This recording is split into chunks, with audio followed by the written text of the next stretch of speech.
Have you ever wondered about the giants mentioned in the Bible? That single verse in Genesis about them is one of the most mysterious parts of the entire text. But what if I told you our whole idea of these beings as towering giants comes down to a single translation choice? The original Hebrew word isn't giant at all. It's Nephilim. This word comes from the Hebrew root naphel, which means to fall. So a more literal translation would be the fallen ones, or maybe even those who cause others to fall, like violent tyrants. It wasn't about size, but about their moral character. So where did the giant idea come from? When the Bible was translated into Greek, a version called the Septuagint, the scholars chose the word gigantes. Why? Because they were likely influenced by their own mythology, full of stories about the titans, colossal beings who battled the gods.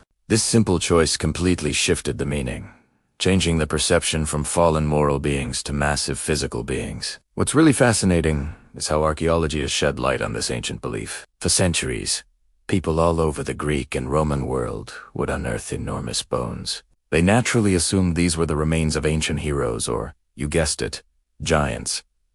It seemed like physical proof that these beings once walked the earth. But modern science has solved this puzzle. Those giant skeletons weren't human at all. They were the fossilized remains of extinct creatures like mammoths and mastodons. Imagine digging up a mammoth femorit. It's easy to see how you'd think it belonged to a giant human. One of the coolest examples is the skull of the dwarf elephant.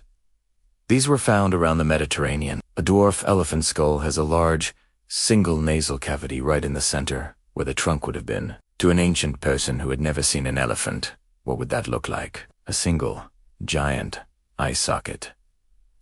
This is very likely the origin of the myth of the Cyclops. And the story doesn't end there. Other ancient texts, not included in the Bible, like the Book of Enoch, expound on the Nephilim. These books claim they were the offspring of fallen angels and human women.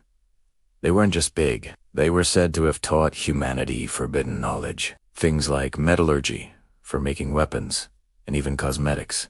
This connects the idea of the Nephilim, not just to physical size, but to a kind of corrupting technological advancement and moral decay. So, the next time you hear about the giants in the Bible, remember the Nephilim. The story is so much deeper than just big people. It's a complex tale of translation, ancient mythology, mistaken fossils, and a warning about moral and spiritual corruption. Thanks so much for watching. If you found this as fascinating as I do, hit that like button and subscribe for more deep dives into history and mythology.